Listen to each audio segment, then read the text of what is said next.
Welcome to Tailbox, where we tell stories that chill you to the bone. Get ready for a thrilling ride full of mystery and fear. Let's dive into today's tale. When I was 12 years old, my mom had just started trusting me enough to leave me home alone. We lived in a quiet and generally safe town. Calm streets, wide yards, friendly neighbors, and a small village filled with shops and restaurants. It wasn't the kind of place where you had to look over your shoulder when walking alone at night. That was part of why my parents felt safe leaving me alone at such a young age. I still live in the same house with my parents to this day. On the night I'm talking about, it was a weekend, and my parents were going to leave me home alone for the entire night. When we were younger, my grandparents used to watch my older sister and me, but this time, my sister wasn't home for some reason. And since I was considered old enough, my parents decided to trust me. They liked going out on weekends with friends, so they left me some money to order pizza for dinner. It was the perfect night for a 12 or 13-year-old. House to myself, video games all night, and pizza for dinner. I was obsessed with James Bond games and was playing a game called Nightfire on my PlayStation 2 for probably the third time. After I finished the game, I decided to order pizza. There was a pizza place near our house called Gianni's. It's closed now, but it used to be our favorite. I ordered a regular pizza. At that age, I could easily eat 3 slices. My mom told me to wrap the leftover slices in foil and put them in the fridge. While I waited, I switched video games. When the doorbell rang, I hurried downstairs with the $20 bill my parents left me. My mom said to leave a $4 tip, which was fair since the pizza place was only a few blocks away. The delivery driver was a man in his 30s. He looked a bit rough, long, messy beard, glasses, and a black trucker hat. When I handed him the money and asked for change, he looked at me, then looked past me into the house and asked, "Are you alone here?" I knew that was a strange and creepy question. My parents had taught me to be cautious of strangers, so I said, "My parents are on their way home." Looking back, it was a dumb answer. I could have just said no. But I understood why he asked. There was no car in the driveway, and a kid was answering the door. After he gave me the change, I closed the door. I ate about 3 slices in the kitchen, wrapped the rest, and put it in the fridge. Then I went back upstairs and played another James Bond game, Agent Under Fire. I liked it less than Nightfire, but it was still good. Hours passed. It was around 11 p.m. when the doorbell rang again. Thinking it was my parents, I rushed downstairs and called out, "Mom? Dad?" But an unfamiliar voice replied, "Hey, I need help." He said he needed to use the phone. I asked, "Who is this?" And he repeated that he needed to use the phone. I didn't want to look through the window. I was too scared. So I went upstairs and ignored it. As I was walking up the stairs, which are right in front of the front door, the man started knocking and said, "Wait, please, I need help." That meant he saw me. He was watching me through the door glass. I turned around and saw the outline of his head. Even in the dark, I could tell he was staring at me. I ran upstairs to my parents' room where the only landline phone was. I called my mom's cell, but when I told her what was happening, her tone changed immediately. She sounded serious and worried. She asked if I had answered the man or made it obvious I was home. I told her the truth. She asked if anyone knew I was alone, and I told her the pizza guy had asked me earlier. Right then, the doorbell rang 2 more times. I told my mom in a panic that the man wouldn't leave. She told me to stay in her room, lock the door, and that they were calling the police. She stayed on the phone with me while using my dad's phone to call for help. They had to step outside the restaurant to get better reception. It was warm out, and the windows were cracked. I heard the side gate to the backyard open quietly. I told my mom, and she kept telling me to stay quiet and turn the lights off. I whispered, "What if he tries the den window?" But she told me to stop talking and wait for the police. Then I heard footsteps in the house. Someone was inside. I whispered to my mom, and she screamed something to the police. She told me to hide under the bed. It was the scariest moment of my life. The only thing between me and the man was a simple bedroom door lock. I heard the man try the doorknob several times, knock softly, and walk away. I stayed completely silent. Eventually, my mom said the police were there. I heard heavy footsteps and a man shout my name and say he was with the police. I unlocked the door and found 2 officers upstairs and 2 downstairs. They didn't break in. The back door and window had been left wide open. I told the police everything, including my suspicion of the pizza guy. My parents arrived home while the police were still there. We later tried to identify the driver at the pizza place, but the manager denied it was him. Police didn't follow up due to a lack of evidence.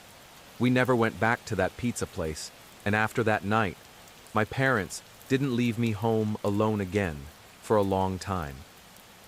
I still believe it was the pizza guy, or someone connected to him, because who else would have known I was home alone that night? The midnight encounter in the desert. I've been a trucker for nearly 15 years, and this happened to me back in 2017. I was driving an overnight haul through the Mojave Desert in California, headed to a destination in Arizona. I think I was delivering appliances, but I don't really remember. It was pitch black everywhere, and my semi's headlights were pretty dim at the time. I had been putting off fixing them for a while. Usually I wouldn't notice much difference, but since there were almost no other cars on the road, it was a lot more obvious. I remember straining my eyes every few minutes just to make out the road ahead, which in itself could have been a horror story. I debated pulling over and waiting for sunrise for hours, but I didn't want to waste time. I desperately needed the money, so I kept driving even though it wasn't entirely safe. I figured since it was basically a straight road, it would be fine. About an hour before sunrise, I saw something fast approaching in the distance. Worried I might hit an animal, I slammed on the brakes, and my truck screeched to a stop. I realized what was in front of me, a car with its hazard lights on. The weird thing was that it was parked right in the middle of the road, literally on the double yellow line. Even stranger, the passenger door was wide open. My truck stopped just a foot before hitting it. I'm not trying to brag, but I'm a pretty fearless guy, and I know how to handle myself, so I wasn't scared when I saw the car. I was more curious. I thought maybe someone needed a jump or some help, so I backed up a little and pulled over. I thought about throwing some flares down, but decided against it since I hadn't seen any other cars on the road. I got out of my truck and walked toward the car. It was a warm, still night, the kind of quiet where even the faint click of hazard light stands out in the desert silence. As I got closer, I noticed it was a new-looking red Ford Fusion. I walked around it and then stopped dead. The car was completely empty. I checked everywhere, the back seat, the floor. No one was inside. Suddenly, I felt really uneasy.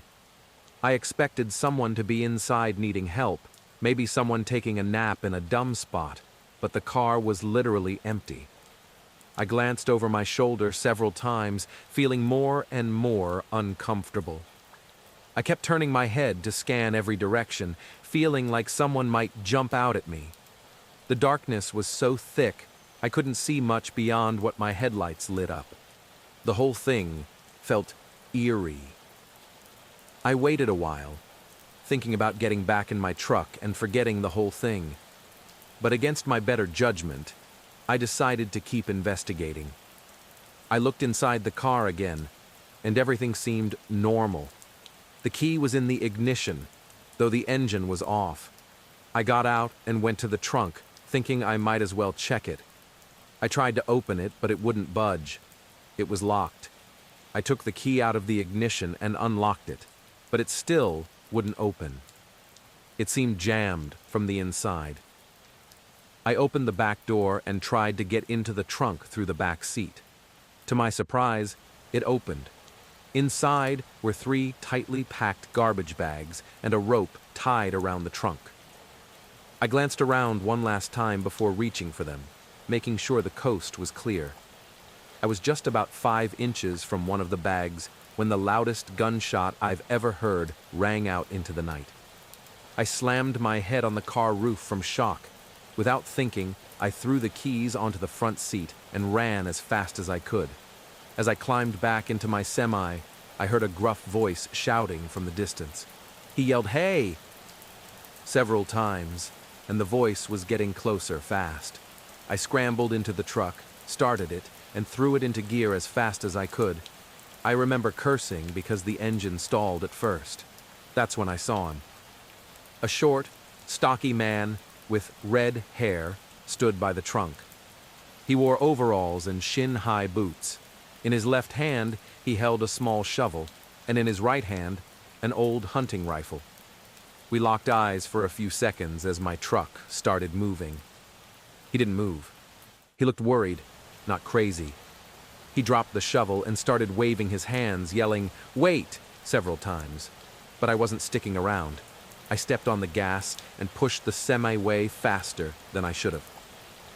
After about 5 minutes, I thought I was clear. But then I saw headlights speeding up behind me. I was more scared than I've ever been in my life.